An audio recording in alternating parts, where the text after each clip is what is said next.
mengulang kembali ya klasifikasi biaya yang dulu sekali sudah kita pelajari ya, terkait dengan volume produksi. Maka ada biaya yang sifatnya fix ya.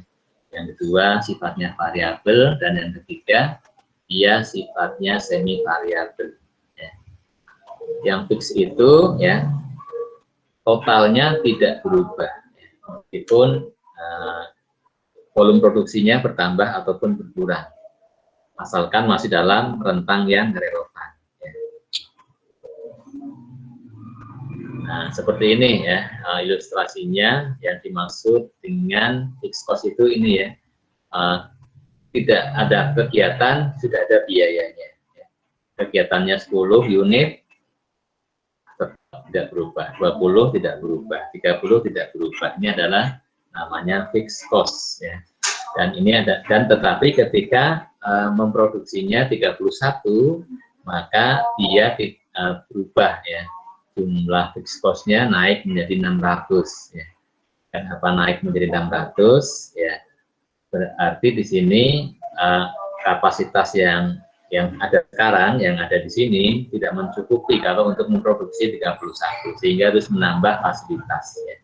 Inilah yang menyebabkan fixed cost-nya menjadi berubah, dan inilah yang menjadi pembatasnya ya, bahwa dinamakan fixed cost itu dalam rentang yang relevan. Rentang relevannya mana? Ini antara 0 unit dengan 30 unit. Ini adalah dinamakan sebagai relevan range, rentang yang relevan ya, atau di sini ya, rentang yang relevan ya. Kemudian variable cost yaitu yang totalnya itu akan berubah apabila volume kegiatannya, volume produksinya berubah ya. Ini juga kalau lebih tepatnya lagi kalau dalam relevan dalam rentang yang relevan ya. Nah, rentang yang relevannya ini kalau yang variable cost kan contohnya bahan baku ya, bahan baku ya. Nah, kalau bahan baku itu ya, kalau definisi biaya variabel itu kan totalnya akan berubah ya, tetapi kalau per unitnya kan selalu tetap ya. Bahan bakunya berapa per unit? 1000 ya. Kalau mau membuat 10 unit ya 1000 kali 10.000 rupiah biayanya ya. Hanya saja ya dalam prakteknya ketika kita membeli barang ya, bahan baku dalam jumlah besar itu kan kadang-kadang dapat diskon ya, atau kita biasanya minta diskon ya. Nah, kalau ada seperti itu maka cost per unitnya kan menjadi berubah ya. Ya, maka sebenarnya menjadi definisi variabel cost-nya menjadi tidak berlaku sepenuhnya ya. Maka di sini pun ada pembatasan ya selama rentangnya relevan ya. Artinya ketika cost per unitnya tidak mengalami perubahan. Ini adalah yang dinamakan relevan range untuk variable cost ya. Kenapa? Karena kadang-kadang ya kalau kita membelinya banyak, kemudian ada pengurangan cost per unitnya, maka menjadi tidak relevan lagi. Maka yang dimaksud adalah yang variable cost itu ya selama cost per unitnya adalah tetap, sedangkan total cost-nya mengalami perubahan sesuai dengan tingkat aktivitas. Nah, yang akan menjadi fokus pembahasan adalah yang ketiga, semi variabel, yaitu ada karakter ya, fixnya ada, unsur fixnya ada, unsur variabelnya ada ya. Nah, mengapa ada seperti itu? Karena ada jumlah minimum yang dipertahankan. Kemudian terkait dengan klasifikasi akun ya. Misalnya listrik, ya listrik untuk penerangan untuk kantor dengan listrik untuk produksi. Kalau seandainya menjadi satu ya, menjadi satu akun, maka ya listrik yang di kantor cenderung tetap ya, sedangkan untuk produksi cenderung bervariasi totalnya ya. Nah, sehingga kalau digambarkan ya, dia ketika produksinya nol, dia sudah ada biayanya, ya. Itu adalah unsur fixnya, fix cost-nya. Kemudian kegiatannya bertambah, maka total cost-nya bertambah. Itu adalah unsur variabelnya. Nah, kemudian dalam analisis akuntansi biaya, kalau ada yang sifatnya semi variabel, maka harus dipisahkan ya. Jadi ya, unsur fixnya berapa, unsur variabelnya berapa per unitnya. Ya. Kenapa? Nanti ya akan kita perlukan ya. Kalau kemarin kita menghitung tarif overhead, analisis varian, kan kita harus jelas nih, ini variabel, ini fix ya. Kemudian ketika fleksibel budget juga harus jelas seperti itu. Dan nanti yang akan kita pelajari di bab selanjutnya adalah mengenai direct costing, mengenai contribution margin, mengenai break even, kemudian analisis cost volume profit, ya. Kemudian nanti ada materi mengenai differential costing, ya. Kemudian ada profit maximization, cost minimization. Ini akan kita bahas ya setelah ini ya. Dan untuk itu kita harus jelas ya, apakah dia fix atau variabel. Kalaupun dia memang tergabung semi variabel, ya, mau ya terpaksa lah kita uraikan ya. Semi variabel ini unsur fixnya berapa bagian, unsur variabelnya berapa. Caranya bagaimana? Caranya ya kita menggunakan data historis, ya, data yang sudah lalu ya. Kemudian ini ilmu statistik ya. Kalau kalian sudah belajar ilmu statistik, maka ya dalam analisis data, maka kita harus mengeluarkan data-data yang abnormal, ya, data yang tidak normal. Data yang tidak normal maksudnya apa? Data yang timbul ya akibat kondisi tidak normal ya. Misalnya ya ada suatu saat mengalami apa ya misalnya ya sesuatu yang tidak normal ya, sehingga biayanya menjadi membengkak sekali ya, misalnya ya. Nah yang seperti itu dinamakan abnormal, maka dipisahkan ya, tidak ikut dianalisis ya. Kenapa dia akan mengganggu ya? Nanti hasilnya menjadi tidak valid ya kalau ada data yang abnormal. Oh ini ada contohnya nih, kerusakan mesin ya, kemudian ada membeli bahan bakunya di bawah standar ya. Kalau di bawah standar tentunya akan menjadikan proses produksinya banyak menjadi cacat, misalnya begitu ya. Sehingga biayanya menjadi bengkak. Ya, ini adalah yang contoh tidak normal ya. Kemudian juga yang selanjutnya ya, perlu mengoreksi perbedaan kondisi antar periode. Misalnya apa ya? Misalnya ada mesin baru ya. Mesin baru ini ya, dia dibandingkan yang lama lebih efisien, lebih hemat listrik ya. Maka kalau kita menganalisis ya data listrik ya tahun lalu dengan tahun sekarang, kita analisis semuanya, maka yang data penggunaan listrik yang sebelum penggunaan mesin yang baru ini harus dikonversi, harus dikoreksi ya, dengan seolah-olah kalau tahun lalu sudah menggunakan mesin yang baru menjadi berapa biayanya. Caranya bagaimana? Caranya ya,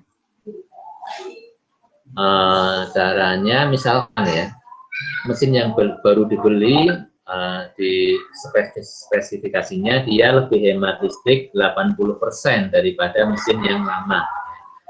Berarti ya untuk data yang tahun lalu itu maka harus kita kalikan dengan 80% untuk biaya listriknya.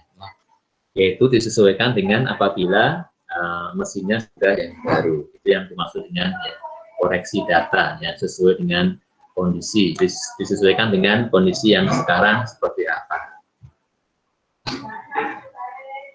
Kemudian perubahan desain produk yang berpengaruh ke pola kerja mesin sehingga berpengaruh ke bahan bakar ya. Misalkan tahun ini desainnya baru dengan mesin yang baru hemat listrik, lebih hemat bahan bakar 70% misalnya. Maka data-data yang sebelumnya yang tahun lalu kita kalikan biaya bahan bakarnya dikalikan 70%-nya. Ya.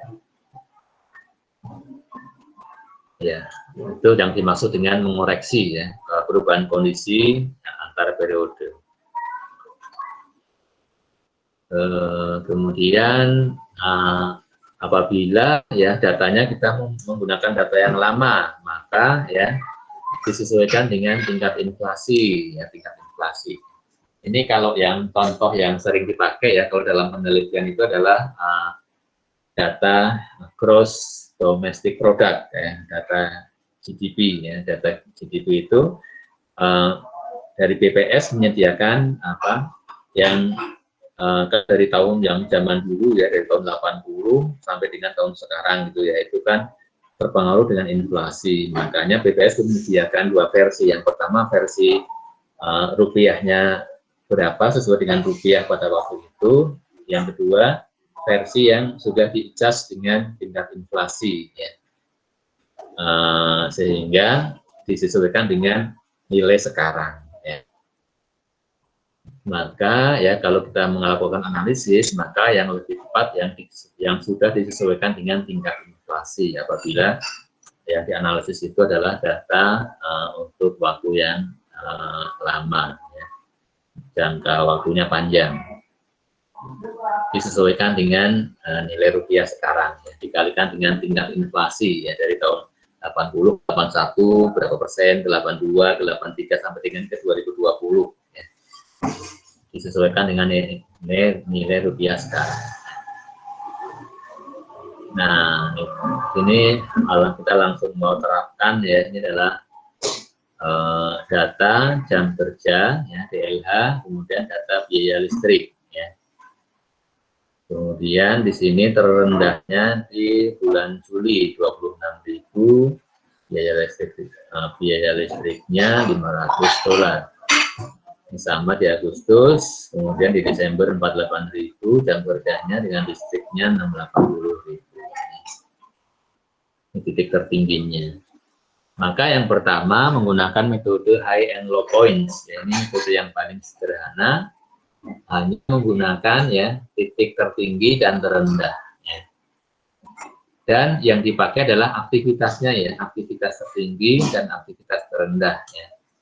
Nah, bagaimana kalau ternyata aktivitas tertinggi bukan tidak menghasilkan kos yang tertinggi? Artinya ada aktivitas bulan lain yang lebih rendah ya tingkatnya, tetapi kosnya lebih tinggi. Maka itu tidak menjadi patokan. Tetap kita patokannya ini ya, gunakan aktivitas tertinggi. Nah, di bulan itu, di bulan apa misalkan, kemudian kosnya berapa gitu. Bagaimana kalau dia bukan kos yang tertinggi, tidak mengapa, yang penting dia adalah kos dari aktivitas yang tertinggi dan kos dari aktivitas yang terendah. Kemudian ya metode ini sangat sederhana, dia menggunakan asumsi bahwa data-data yang lainnya ya, dia letaknya di garis lurus antara, kalau kita tarik ya titik tertinggi, titik terendah kita tarik garis lurus, maka diasumsikan data-data yang lainnya itu di antara titik tertinggi dan titik terendah. Caranya bagaimana? Caranya ya ini tingkat, jadi patokannya nih ya, kegiatannya 48.000, biayanya berapa? 680 ya. Terendahnya 26.000 jam, biayanya 500 ya. Kita cari selisihnya 180, selisihnya di sini 22.000.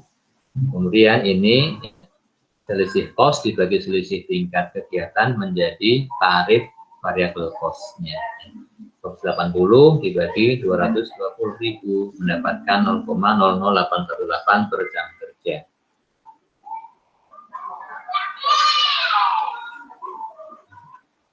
Ya. Ini kalau mau yang lebih panjang-panjangnya lagi, tapi ini ya silahkan kalau mau dipelajari ya, tetapi cara singkatnya yang tadi itu.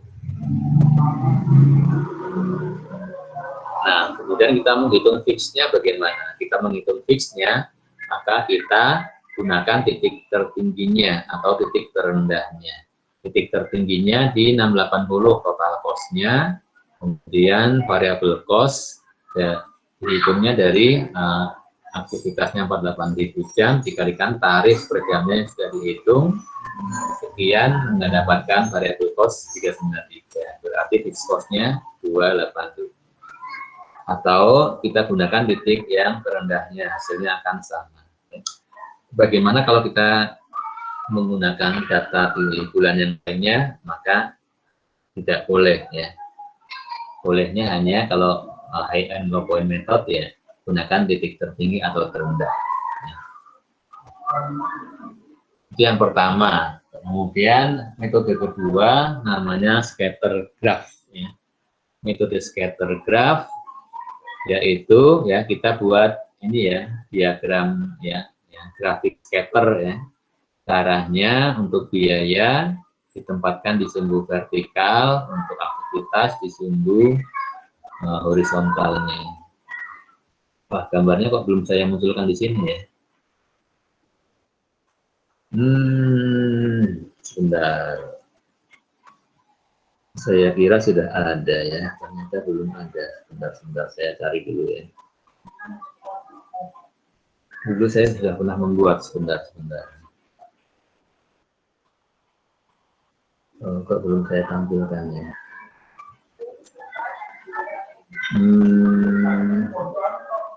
Ya terpaksalah kita buka yang Carter saja ya, sebentar ya.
Ya, ternyata nggak dibuat juga ya scatternya ya. Saya dulu pernah membuat ya sebenarnya. Ya kita lewati dulu ya, apa gambarnya seperti apa. Ya, ternyata ya, harus dicari dulu. Ya.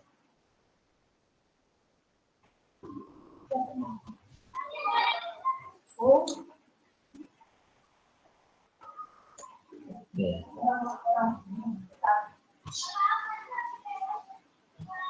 Ya, gambarnya ya kalau digambarkan ya ini ya ini graf sumbu Y ya, ini sumbu X-nya ya. Kemudian untuk bulan pertama ya, misalkan kegiatannya berapa ribu jam, nanti biayanya berapa ribu jam, kita buat satu titik di sini ya. Atau nanti lah ya saya carikan gambarnya dulu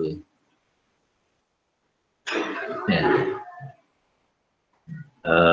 Ini ya lebih baik dari yang pertama ya. Kenapa? Karena datanya semua digunakan. Tetapi kemudian nanti caranya, jadi kita mengplot ya, data di data yang ada ya, bulan Januari ya, dia di titik mana dan seterusnya. Kemudian nanti akan ada 12 titik ya, akan ada 12 titik, kemudian ya, kita tarik garis ya, kita tarik garis lurus ya. Kita tarik garis lurus yang kira-kira membagi rata itunya ya. Nah, garis-garis yang titik-titik yang ada kita tarik tengah-tengahnya ya. Nanti garis itu akan berpotongan dengan sumbu vertikalnya. Di sumbu itulah ya, titik yang ketemu dengan sumbu vertikal itulah nilai fixed cost-nya. Ya. Misalnya kalau contoh yang tadi dia bertemu dengan sumbu Y di titik 440 dolar ya. Nah, kalau sudah mendapatkan fixed cost-nya ya, kemudian ya untuk biaya variabelnya berapa, ini kita menggunakan biaya rata-rata ya. Biaya rata-rata ya tadi kalau dihitung ya untuk Januari sampai Desember biaya rata-ratanya adalah 570 ya. Kemudian jam kerja rata-ratanya, jam kerja rata-rata dari Januari ke Desember di 35.000 nih rata-rata ya, nanti bisa dihitung cek lagi. Sehingga mendapatkan tarif variabel cost-nya dari ya, biaya variabel rata-rata yaitu dari total cost rata-rata dikurangi biaya tetap ya. Biaya tetap didapat dari mana nih? Didapat dari ya gambar tadi ya, dari scatter graph itu nanti dia ketemu sumbu Y, sumbu vertikal di titik angka berapa ya, 440 dolar ya. Ini adalah biaya tetapnya, maka variabelnya adalah 230 yang dibagi dengan rata-rata jamnya mendapatkan tarif variabel cost per jam. Izin bertanya Pak. Silahkan. Ya Pak, terkait penarikan garis untuk menentukan fixed cost tadi. Sebelumnya saya coba tadi di buku charter saya ada yang bahasa Indonesia tuh sempat menemukan fotonya Pak. Apakah yang seperti itu fotonya? Tadi sudah saya coba, mohon izin kirimkan ke Bapak via WhatsApp Pak. Dan saya ingin menanyakan terkait penarikan garisnya Pak. Sudah.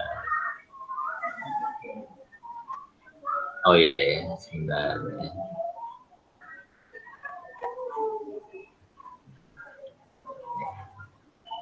Ya, saya tayangkan dulu ya. Siap Pak.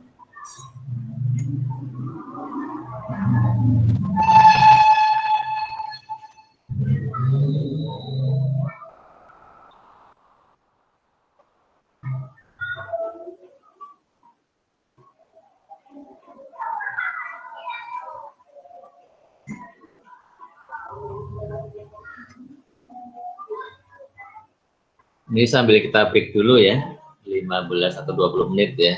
Yang mau sholat silakan sholat dulu. Siap Pak. Yang sedang tidak sholat ya silakan bisa istirahat sejenak. Ya. Siap, terima kasih Pak. Nanti akan kita lanjut lagi. Saya stop dulu rekamannya. Ya, 20 menit lah ya boleh ya.